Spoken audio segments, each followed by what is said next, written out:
마태복음 말씀입니다. 마태복음 5장 4절 말씀입니다. 우리 한 목소리로 읽겠습니다. 시작. 애통하는 자는 복이 있나니 그들이 위로를 받을 것이며. 예, 말씀이 짧으니까 같이 한번 외워보겠습니다. 시작. 애통하는 자는 복이 있나니 그들이 위로를 받을 것이며. 자, 지금 띄워놓고, 자, 그럼 요거를 저희가 지난주 말씀 패턴으로 한다면 어떻게 됩니까? 복되도다. 그쵸? 누가 복되죠? 애통하는 자요. 예, 그쵸? 근데 거기에 왜냐하면이라는 말을 넣어야 되는 거예요. 왜냐하면. 자, 왜냐하면 그들이 왜 복되다고 얘기하는 거죠? 그들이 위로를 받을 것이기 때문이에요. 네. 그럼 지난주에 했던 거 똑같이 처음에 복되도다. 어떤 사람이요? 가난한 마음이 심령이 가난한 자들이요. 그러니까 복되도다 심령이 가난한 자들이요. 거기다 무슨 말을 넣더라고요? 왜냐하면 하나님이 그들의 것임이기 때문이다. 이렇게 가는 거예요. 그래서 오늘 본 말씀도 복되도다 애통하는 자요. 왜냐하면 그들이 위로를 받게 될 것이기 때문이다. 이게 팔복의 패턴이에요. 이렇게 팔복을 이해하고 여러분들이 외우면 제대로 이해하는 것이다 하는 겁니다. 자, 오늘 보면은 두 번째인데 이 팔복에는 또 특징이 하나 있습니다. 그게 뭐냐면 예수님이 상식을 깨십니다. 상식을. 자, 그럼 무슨 상식을 깨시느냐? 예수님이 2000년 전에 팔레스타인 지역에 유대 땅에 오셨을 때 유대인들이 갖고 있던 상식이 있었습니다.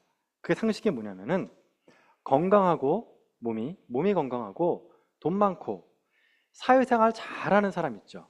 또 다복한 사람, 자녀들이 많으면 어떤 사람이다? 복받은 사람이다. 신앙생활을 잘하는 사람이다. 그러니까 신앙생활을 잘하면 어떤 결과가 오냐면은 몸도 건강해지고 그 다음에 재산도 많아지고 다복해진다. 이게 2000년 전 유대인들이 갖고 있던 생각이에요. 그럼 거꾸로 병들었어요. 몸에 병이 막 생겨요. 그 다음에 가난해요. 그 다음에 관계가 다 끊어집니다. 외로워요. 그럼 이 사람은 왜 이렇게 됐을까요? 죄를 지어서 하나님께 저주를 받은 거예요. 이게 이런 식의 사고방식이 어디에 나오냐면 요한복음에 나와요. 요한복음 9장에 이런 말이 나와요. 예수님과 제자들이 길을 걷고 있는데 저쪽 보니까 양쪽 눈을 못 보는 사람이 있었어요. 맹인이 있는 거예요. 맹인이 이러고 이제 한 푼 줍시오, 한 푼 줍시오 이러고 있었어요. 그랬더니 제자들이 그 맹인을 딱 보면서 얘기했어요. 랍비요, 이 사람이 맹인으로 난 것이 누구의 죄로 인함이니까? 자기이니까? 그의 부모님이니까? 이렇게 나온 거예요. 그러니까 맹인이 저렇게 된 이유는 누구의 죄 때문입니까? 본인의 죄 때문입니까? 아니면 부모님의 죄 때문에 저렇게 된 겁니까? 생각한 거예요. 자, 논리가 어때요? 죄를 지으면 하나님께 저주를 받아서 망가진다. 이 논리인 거예요. 자, 이 질문에 대전제 조건이 있습니다. 그게 뭐냐면은 대전제 조건. 사고 나고 병 나고 안 좋은 일이 생기면 다 뭐 때문이다? 죄 때문이다. 이제 제자들의 질문은 뭐죠? 이제 그 죄의 출처는 누구 때문이냐는 거예요. 자, 이런 일을 겪었던 사람이 대표적인 사람이 구약에서 욥이었어요. 욥은 어때요? 건강을 잃었죠. 또 재산을 잃었죠. 그쵸? 그 다음에 자녀를 잃었죠. 다 잃어버렸단 말이에요. 그래서 욥은 멘붕이 온 거예요. 그런데 친구들이 와가지고 어떻게 합니까? 아픈 상처에다가 소금을 뿌리잖아요. 자, 이 욥의 친구들이 와가지고 얘기를 하는데 이렇게 얘기합니다. 아주 입에 칼을 물고 얘기했어요. 뭐라고 했냐면 욥한테 생각하여 보라. 죄 없이 망한 자가 누구인가? 정직한 자의 끊어짐이 어디 있는가? 너가 그렇게 망한 이유는 뭐 때문이다? 죄 때문이다. 또 이런 친구도 있었습니다. 내 자녀들이 주께 죄를 지었으므로 주께서 그들의 그 죄를 버려 두셨나니. 뭐죠? 너희 자녀들이 그렇게 된 건 누구 죄 때문이다? 너희들 자녀 죄 때문이다. 그런데 결론이 뭐였냐면 너가 하나님과 화목하고 평안하라. 그리하면 복이 내게 임하리라. 그러니까 너가 죄를 지었고 너희 부모님이 죄를 지었기 때문에 너가 그렇게 된 거다. 그러니까 너 빨리 회개하고 돌이켜라. 이게 구약에서부터 시작한 유대인들의 전형적인 사고방식이었다. 자, 그러면 여러분 아까 했던 요한복음 9장 말씀, 이 맹인이 된 것은 누구의 죄 때문입니까? 했던 그 말씀 있잖아요. 여기에 대한 예수님의 답변은 뭐였을까요? 뭐라 그랬냐면 예수님이 대답하되 이렇게 말씀하셨습니다. 이 사람이 그 부모의 죄로 인한 것이 아니라 그에게서 하나님이 하시는 일을 나타내고자 함이니라. 자, 이 맹인된 사람은 누구의 죄 때문이라고요? 죄 때문입니까? 아닙니까? 아니라니까요. 하나님이 하시는 일을 나타내고자 그 사람이 그렇게 된 거라는 거예요. 그렇기 때문에 여러분, 이 고난이라는 거는 물론, 이 고난이 온 것은 물론 우리가 뭔가 이렇게 안 좋은 일이 생겼어요. 안 좋은 일이 생기면 주님이 그러지 마라. 좋게 얘기했는데 또 그래요. 그럼 그러지 말라니까. 계속 그래요. 그럼 어떻게 해요? 뒤통수를 딱 때리겠죠. 그러지 말라니까. 이런 경우도 있습니까? 없습니까? 있어요. 있어요. 뭐 당해보셨죠? 있다니까요. 그런 경우가 있지만 반드시 그런 것은 아니다라는 거예요. 그러니까 고난의 원인은 상당히 복잡해요. 딱 한 가지로 이렇게 얘기할 수가 있는 게 아니다. 그래서 예수님이 하신 게 바로 이 선입견, 고난의 원인은 죄로 인한 것이다, 하나님이 심판한 것이다 라는 이 선입견을 깨기 위해서 이 팔복의 말씀을 전하신 거라는 거예요. 그렇기 때문에 여러분, 신앙생활을 잘하면 좋은 일이 생기고 신앙생활을 못하면 나쁜 일이 생긴다라는 것은 예수님이 말씀하신 팔복의 내용이 아니다. 자, 또 다른 얘기를 한번 들어볼게요. 여러분, 그러면 이제 이런 생각 있지 않을까? 신앙생활 잘하면 좋은 일, 그 다음에 신앙생활 제대로 안 하면 나쁜 일이 생긴다는 요 관념 있잖아요. 요게 지금은 이런 생각을 할까요, 안 할까요? 요즘 사람들은. 여러분 어떠세요? 이런 생각 하세요, 안 하세요? 한다니까요, 여러분. 지금도 그래요. 해요, 여러분. 예. 예를 들어 볼게요, 여러분. 목사님이 있는데 목사의 가정은 잘 됩니까? 안 됩니까? 잘 될 수도 있고 안 될 수도 있단 말이죠. 그러면 언제 잘 될까요? 목사의 자녀들은. 목사가 잘하면 잘 되는 거고, 목사가 뭔가 문제가 있으면 안 되는 거겠죠. 여러분, 제가 이렇게 안 봐도 알아요, 여러분. 여러분 그렇게 생각한단 말이에요. 그래서 여러분이 제가 이렇게 좀 어디가 좀 이상해졌어, 안 좋은 일이 생겼어. 그럼 여러분 그런단 말이에요. 내가 그럴 줄 알았어. 그런다니까요.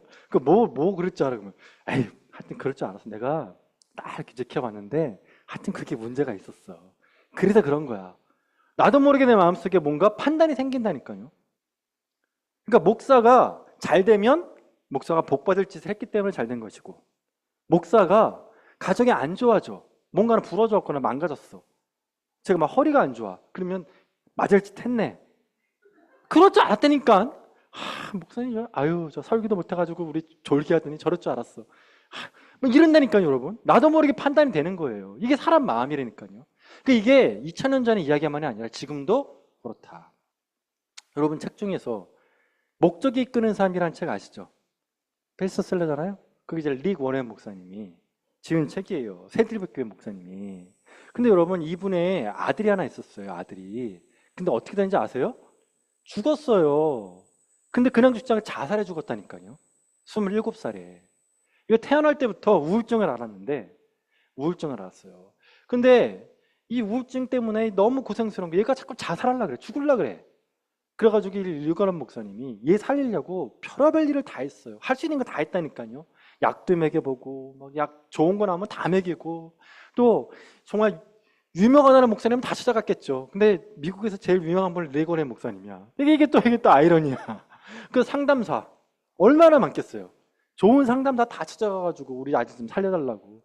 이게 레고네 목사님 체면이 말이 아닌 거예요. 아니, 목사님이면 좀 잘 돼야 되는데 그 아들이 그 모양 그 꼴이 난 거예요. 그 사람들이 볼 때 어떤 생각이 드냐면 레고네 목사님이 우리가 모르는 어떤 그런 죄를 지었나? 이런 생각을 할까 안 할까요? 거봐요. 이거 하신다니까요. 당연히 그런 생각을 할 수밖에 없어. 사람이 그래요. 그러니까 죄를 지으면 안 좋은 결과를 낳는다. 이게 아예 우리 이 DNA에 박혀 있어요. 우리 사고 방식에. 여러분, 그런데 그렇지 않아요. 정말 릴리 리건이 정말 훌륭하신 분이세요. 예. 그러니까 여러분, 이 고난을 당했을 때 여러분, 고난 당하는 사람을 함부로 판단하면 안 돼요. 절대 함부로 판단하면 안 된다는 거예요. 여러분, 팔복 보세요. 팔복 보면 거기에 예수님이 복이 있도다 선포하셨죠. 그런데 그 사람이 부자입니까 아닙니까? 아니라니까요. 거기에 왔던 그 모든 무리들은 부자가 아니에요. 어떤 사람이에요? 가난하고 병들고, 예? 관계가 다 끊어지고 외로운 사람들, 그런 사람들이었다. 그런데 예수님 뭐라 그래서 그런 사람들을 보고 복이 있다. 상식을 깼다는 거예요. 상식을. 우리가 생각하는 그 상식들을 다 깬 거예요. 그러니까 우리도 역시 그렇게 생각하면 안 돼요. 고난당하는 걸 보면서 함부로 판단하면 안 된다, 그 뜻입니다. 그럼 여러분, 뒤집어 봅시다. 뒤집어서. 한국교회에 또 다른 선입견 하나 생겼습니다. 그러니까 부자 리꼴, 부자는 복받은 사람이다. 그렇죠? 부자는 복받은 사람이다. 그럼 이제 요걸 예수님이 깬 거예요. 예? 그럼 우리는 지금 한국교회는 어떤 생각을 갖냐면 가난한 사람은 복받은 사람이다. 이런 생각을 가져요. 또 희한하죠? 그러니까 이런 거예요. 신앙생활을 제대로 하면 부자가 돼야 됩니까? 가난해져야 됩니까? 헷갈리죠, 여러분? 헷갈린단 말이에요. 신앙생활을 하면 부자가 됩니까? 가난해집니까? 헷갈려요, 진짜. 예? 그런데 한국교회에 어떤 관념이 있냐면, 어떤 이제 선입견이 있냐면, 부자야, 신앙생활을 잘해. 그러면 삐딱하게 봐요. 아니, 어떻게 신앙생활을 잘하는데 부자가 될 수 있지? 뭔가 문제가 있구만. 그러니까 부자에 대한 안 좋은 관념을 갖고 있어요. 그러니까 신앙생활을 제대로 하면 예수님처럼 어떻게 된다? 가난해야 된다. 예수님 제자가 아니다라는 관념이 있어요. 이것도 역시 잘못된 거예요. 만약에 가난하고 병들고 관계가 다 깨진 사람이 복된 사람이라면 당장 우리는 어떻게 해야 되냐? 일단 입원해야 돼요. 그렇죠? 당장 입원해야 돼요. 그래서 대한민국에서 가장 복된 곳은 어디입니까? 병원이에요. 웃기잖아요, 여러분. 논리가 그렇게 간다니까요. 그다음 두 번째, 직장을 잃었어요. 사업이 망했어요. 그럼 어떤 사람이에요, 이제? 복받은 사람이에요, 논리적으로. 이것도 이상해요. 그 일본에 쪼아치라는 문화가 있어요. 쪼아치. 네, 쪼아치. 그게 뭐냐면 증발문화예요. 증발문화. 갑자기 사라지는 거예요. 네, 근데 1년에 몇 명씩 사라져? 8만 명씩 사라진대요. 놀랍죠, 여러분? 근데 이게 납치된 게 아니에요. 하루아침에 사라진대, 하루아침에. 그러니까 어제까지만 해도 사회생활을 잘했던 사람인데 갑자기 없어지는 거예요. 예, 갑자기 없어지는 거예요. 놀라운 일이죠. 예, 그래가지고 경찰에 신고를 한대요. 경찰에다가 우리 아들이 사라졌습니다. 좀 알아봐 주시면 경찰이 이 쪼아치만 때문인지 이게 적극적이지가 않대요. 하도 이런 사람들이 많으니까. 예, 뭐 돌아올 겁니다. 이렇게 얘기를 한대요. 이게 하나의 문화라요. 그러니까 뭐예요? 사회적 관계도 끊어버리고 가족 관계도 다 끊어버리는 거예요. 외로운 사람이 되는 거예요. 고독한 사람이 되는 거예요. 여러분, 이 사람이 이런 외롭고 고독한 사람이 복된 사람입니까, 여러분? 아니잖아요. 그러니까 여러분, 제가 지금 말씀드린 건 두 가지 논리예요. 첫 번째, 예수님이 어떤 상식을 깨려고 했다고요? 건강하고 부자고 사회적 관계를 잘하는 사람이 복받았다라는 이런 사고방식을 선입견은 어땠다고요? 깼죠. 팔복으로. 그럼 거꾸로 팔복에서 여러분 가난하고 병들고 애통하는 사람이 복되다 그랬으니까 그럼 나도 그렇게 돼야겠다. 그러면 돼야 안 돼요? 안 된다고 얘기해요. 그건 또 팔복을 또 오해하는 거예요. 예수님 그거 하라고 한 게 아니에요. 선입견을 깨려고 하셨는데 그 선입견을 우리가 또 다시 받아들여가지고 또 가난해져야겠다, 병들어야겠다, 외로워져야겠다. 그러면 안 된다는 거예요. 그럼 이제 여러분이 늦게 나와야 돼요. 아, 그럼 도대체 뭔 소리야, 최 목사. 그거 뭐 어쩌란 얘기야. 이게 정상이에요, 여러분. 그러니까 여러분 마음속에 그런 마음이 딱 들면 정상이다. 그러면 복된 상태가 뭐냐? 복된 상태가 결론입니다. 따라해 보겠습니다. 주님 없이는 못 사는 사람. 예, 당신 없이는 못 살아. 이 느낌이에요. 주님 없이는 못 사는 사람이 어떤 사람이다? 복된 사람이에요. 지금 요거 하려고 하는 거예요. 요거 하려고. 만약에 여러분 부자가 있는데 이 부자가 주님 없이는 못 살아. 그럼 복된 사람입니까? 아닙니까? 맞죠? 가난해요. 찢어지게 가난해요. 그런데 주님 없이도 잘 살아요. 자, 복된 사람입니까? 아닙니까? 잘하신 거예요, 여러분. 제가 지금 요거 얘기하려는 거예요. 여러분 제대로 이해하신 거예요.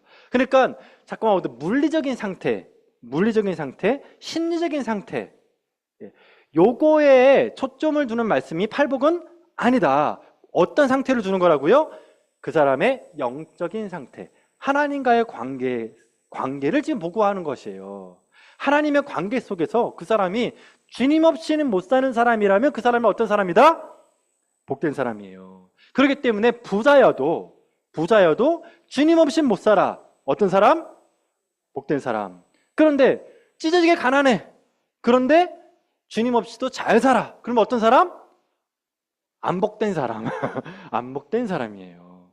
예. 그러니까 소유와 관계없이, 건강과 관계없이, 인간관계와 관계없이 주님 없이는 못 사는 사람들을 놓고 주님은 복되다 말씀하시는 겁니다. 자, 이 말씀이 어디에 나오냐면 여러분 예레미야 31장 29절 30절에 나와요. 찾아보겠습니다. 예레미야 보겠습니다. 예레미야 31장 29절에서 30절. 예레미야 말씀입니다. 예레미야 31장 29절에서 30절. 신약에서 찾는 분은 없으시길 바랍니다. 예레미야는 구약에 있습니다. 같이 한번 읽어보겠습니다. 예레미야 31장 29, 30절 시작. 그때 그들이 말하기를 다시는 아버지가 신 포도주를 먹었으므로 아들의 이가 시다하지 아니하겠고. 됐죠? 자, 이게 무슨 말이에요? 그때가 누구냐? 언제냐면은 그때가 바로 신약시대에 예수님이 오신 이후. 지금은 아닌데 앞으로 미래에 예수님이 오고 나면 어떤 일이 벌어진다고요, 여러분? 아버지가 신포도들을 먹으면 어때요? 아들의 이가 시다. 이거 말이 돼요, 안 돼요? 여러분이 맛있는 거 먹으면 자식이 배불러요? 그거가 똑같은 거예요, 지금. 그런 일이 없을 것이다. 자, 그 다음에 계속 이어서 읽겠습니다. 시작. 신포도주를 먹는 자마다 그의 이가 신 것 같이 누구나 자기의 죄악으로 말미암아 죽으리라. 뭡니까? 신 앞에 선 반독자. 신앙은 각자다. 신앙은 뭐라고 여러분? 각자다. 부모님이 신앙이 좋아도 자녀의 신앙은 좋을 수도 있고 나쁠 수도 있다. 근데 우리는 거꾸로 생각하죠. 자녀들의 신앙이 좋으면 부모님의 신앙은 좋을 수도 있을 것이고 자녀가 신앙이 나쁘면 부모님 신앙이 나쁠 수 있다. 이렇게 생각하죠. 근데 그게 맞다 틀리다? 아니다. 우리 유한길 보면 알잖아요. 여러분의 신앙과 여러분의 자녀의 신앙은 같습니까? 다릅니까? 자신 있게 얘기할 수 있잖아요. 다르잖아요. 다르다니까요, 여러분. 이게 이 말씀이 예레미야 말씀이 지금 성취됐습니까? 안 됐습니까?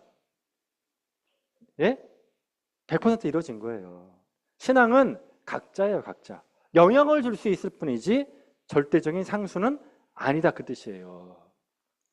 그래서 여러분 교회 안에서 우리가 서로를 볼 때 어떤 마음으로 봐야 되냐면 누가 잘 되면 신앙생활 잘하니까 그럴 줄 알았다. 이러면 됩니까? 안 됩니까? 안 돼요. 어떤 사람이 잘 안 됐어요. 예? 어려움과 고난을 당해요. 그러면 내가 그럴 줄 알았어. 그럼 돼요? 안 돼요? 안 돼요. 예. 그 사람이 뭐를 봐야 됩니까? 영적인 상태를 봐야 한답니다. 만약 그 사람이 지금 고난을 당하고 있어요. 하지만 그 사람이 그 고난으로 인해서 주님과 더 가까이 간다면 그 사람은 어떤 사람입니까? 복된 사람인 겁니다. 그래서 오늘 본 말씀, 애통하는 자는 어때요? 복이 있나니 저희가 위로를 받을 것이며. 자, 그러면 여기서 이 말씀에서 무게중심이 어디 있는지 보세요. 애통하는 자일까요? 위로받는 자일까요? 그렇죠. 위로받는 게 포인트예요. 그러니까 가난한 상태나 애통하는 것은 복의 근원이 아니에요. 어떤 게 복의 근원입니까? 위로를 받는 것이 복의 원인인 거예요. 그럼 여기서 위로를 받는 것이 복의 원인인데, 그러면 이거 주어가 빠져 있죠. 누가 위로합니까? 그렇죠. 주님이에요. 예수님이 빠져 있는 거예요. 그러니까 어떤 사람이 복받은 사람이냐면 예수님의 위로를 받는 사람이 복받는 사람이에요. 예수님의 위로를 받는 사람이. 자, 그 대표적인 사람이 누구냐면 베드로와 가룟 유다였습니다. 12제자 중에서 가장 똑똑했던 사람이 가룟 유다예요. 왜 가룟 유다가 제일 똑똑했냐? 여러분, 회사에서 제일 똑똑한 사람한테 뭘 맡깁니까? 재정을 맡기죠. 교회 안에서 제일 똑똑하신 분한테 뭘 맡깁니까? 그래서 우리 교회는 자고로 제일 똑똑하신 분이 계시죠. 제일 똑똑하시고 엄격하고 엄밀하신 분이세요. 가룟 유다가 그랬다는 거예요. 근데 똑똑하면 배신도 빨라요. 이게 뭐 우리 교회 얘기하는 거 아니에요. 여러분. 절대 오해하지 마세요. 배신도 막 그냥 빨리빨리 한단 말이죠. 약간 좀 이렇게 풀려 있어야, 약간 좀 부족해야만 이 배신을 잘 안 하는데, 가룟 유다가 그냥 배신을 확 한 거예요. 그래가지고 팔아버렸죠. 근데 어때요? 후회하잖아요. 후회하고 다시 받았던 동전을 바닥에 버리고 가잖아요. 근데 그 사람이 예수님이 잡힌 것을 보고 스스로 뉘우쳤다 그래요. 스스로 뉘우쳤다. 그리고 어때요? 스스로 목매어 죽었다. 어때요? 자신이 잘못한 것을 스스로 깨닫고 스스로 책임진 거예요. 똑똑하죠? 나의 잘못을 스스로 알고 스스로 책임지는 사람이 누구였다? 가롯 유다. 근데 여러분, 여기에 상극인 사람 있죠. 베드로. 베드로는 자기가 잘못했는지 안 했는지 무디어요. 좀 맹해요. 그리고 자기가 잘못한 거 알았음에도 불구하고 예수님한테 찾아갑니까? 안 갑니까? 안 찾아가죠. 멀찍이 따라가잖아요. 그렇죠? 자, 베드로한테 예수님께 찾아가는 것은 베드로입니까? 예수님입니까? 예수님이라니까요. 베드로는 죄를 짓고 나서 숨었어요. 도망갔단 말이에요. 다락방에 숨었어요. 그랬더니 누가 왔어요? 예수님이 오시잖아요. 베드로가 고향으로 도망갔어요. 그랬더니 누가 오십니까? 예수님이 오시잖아요. 그래서 성경에서 누구를 높이 그러니까 누가 예수님의 제자가 됩니까? 가룟 유다입니까? 베드로입니까? 베드로예요. 그래서 여러분, 복된 사람이 누구냐? 예수님이 찾아가는 사람이에요. 스스로 책임지는 사람은 예수님의 제자가 아니에요. 주님, 저는 부족합니다. 못났습니다. 저는 아무것도 아닙니다. 저는 주님 아니면 안 돼요. 전 주님 아니면 안 돼요, 주님. 요 사람이 복된 사람이니까요. 주님, 제가 똑똑하잖아요, 주님. 제가 하면 한다는 사람이잖아요. 아니라니까요, 여러분. 꺾여야 돼, 이런 사람들은요. 예수님의 제자는 본인이 말해놓고도 못 지키는 사람이라니까요. 근데 그건 본인은 몰라. 나중에 알게 돼요. 자기가 얼마나 의지가 약한 사람인지, 얼마나 별 볼 일 없는 사람인지는 시간이 지나면 알아요. 그걸 깨닫는 거예요. 나는 하나님 앞에서 아무것도 아니구나. 그걸 깨달았을 때 누가 찾아오신다고요? 예수님이 찾아오는 거예요. 예수님이. 그래서 여러분, 이 애통한다는 말이 무슨 말이냐면 파라칼레오예요. 파라칼레오. 파라칼레오. 이게 뭐냐면 파라, 옆에, 칼레오, 부르다. 뭐냐면 예수님이 옆에 오셔서 부르는 거예요. 누구의 이름을요? 나의 이름을. 최 목사야. 제 이름을 불러주시는 거예요. 여러분이 주님, 망했습니다. 저는 아무것도 안 되네요, 주님. 저 힘드네요. 저 왜 이렇게 안 될까요? 왜 하는 일마다 안 될까요, 주님? 딱 그렇게 주님께 여러분이 두 손 두 발 다 들었을 때, 항복했을 때, 그때 누가 찾아오죠? 주님이 옆에 오셔서 여러분의 이름을 불러주시는 거. 그게 파라카울레라니까요. 그게 위로해 주시는 거예요, 그게. 내 마음을 알아주시고, 내 이름을 불러주시고, 위로해 주시는 것. 그것이 뭐다? 복된 사람이라는 거예요. 그래서 여러분, 예수님이 이 땅에 오실 때 여러 가지 목적을 가지고 오셨죠.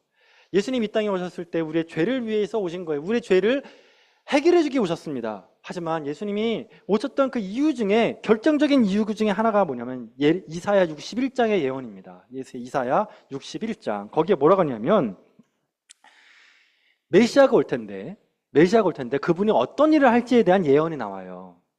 그 예언이 뭐냐면 그분이 오실 텐데, 메시아가 오실 텐데 그분은 모든 슬픈 자를 위로하되 그랬어요. 모든 슬픈 자를 위로하되 슬픈 자에게 화관을 주며 기쁨의 기름으로 그 슬픔을 대신하며 찬송의 옷으로 그 근심을 대신한다 그랬습니다. 그 예수님이 오신 이유가 뭐라고요? 모든 슬픈 자를 위로해 주시기 위한 거예요. 예수님 그 위로자예요. 그럼 예수님이 초림 때 위로하기 위해 왔다 그랬죠? 그럼 재림 때 뭐 하실까요? 재림 때 심판도 있어요. 그런데 또 하나 사역이 있습니다. 그게 계시록 21장에 나와요. 예수님이 하시는 사역이.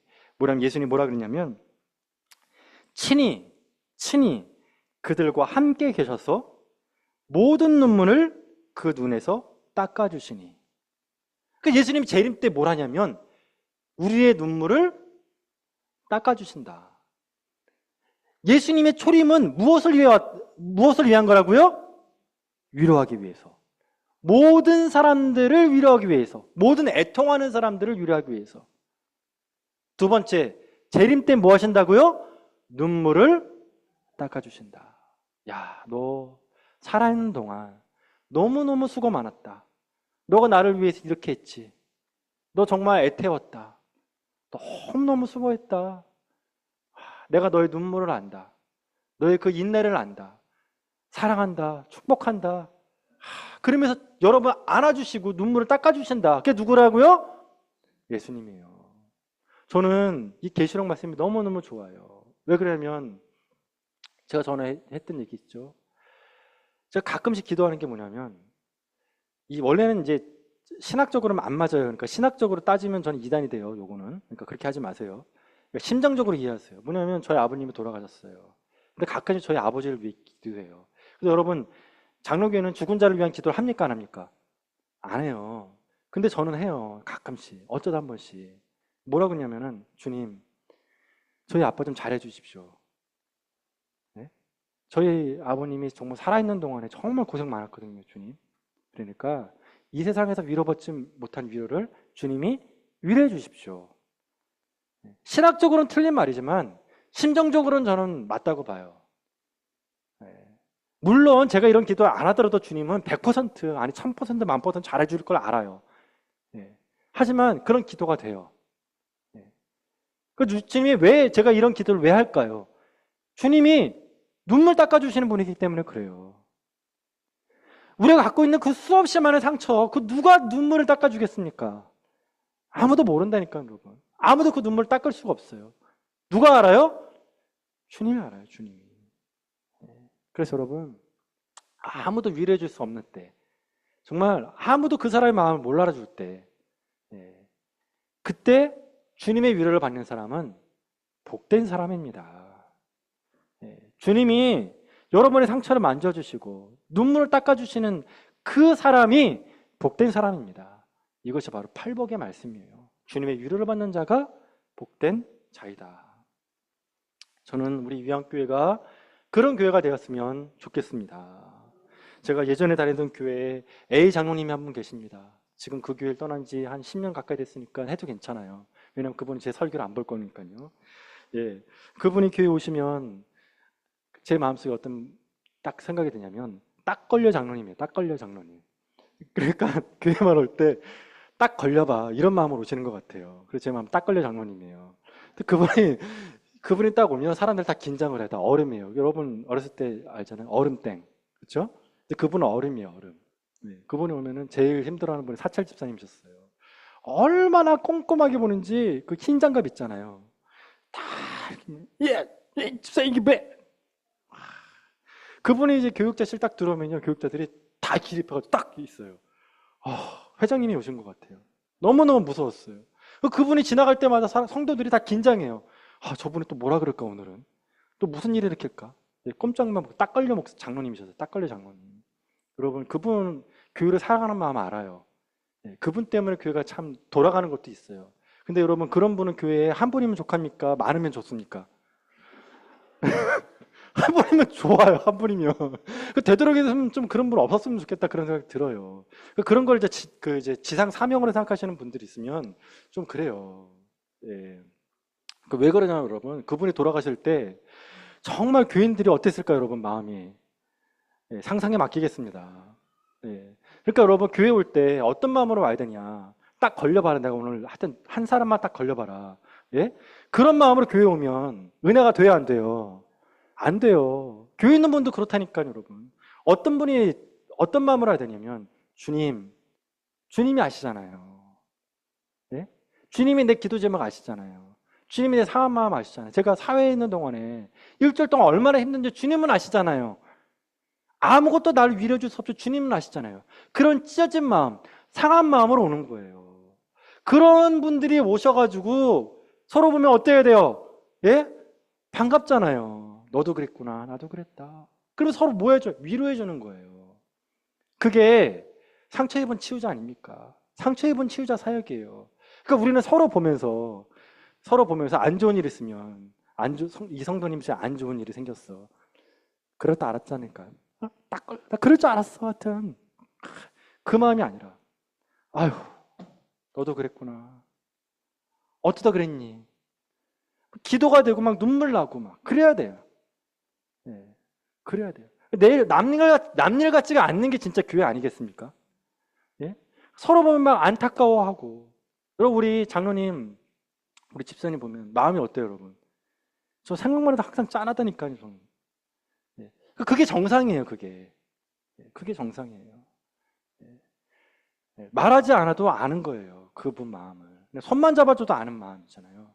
저는 손만 잡아줘도 아는 그런 우리 사랑 넘치는 교회가 되기를 축원드립니다. 예, 그게 아까 말씀드렸던 형제여 자매요 못 치는 거예요. 그래서 여러분 구약에서는 하나님이 뭘 창조했습니까? 가족을 창조했어요. 가족. 신약에서는 예수님이 뭘 창조했어요? 교회예요. 그래서 하나님이 창조하신 삼위일체 하나님이 창조하신 게 딱 두 개밖에 없다. 뭐예요? 제도. 하나님 삼위일체 하나님 창조하신 제도가 딱 두 개밖에 없어요. 뭐예요? 가족 제도. 그 다음에 뭐예요? 교회 제도예요. 네, 이건 주님 오실 때까지 망할 수가 없어요. 그러니까 우리는 어떤 사람이다? 주 안에서 가족이에요.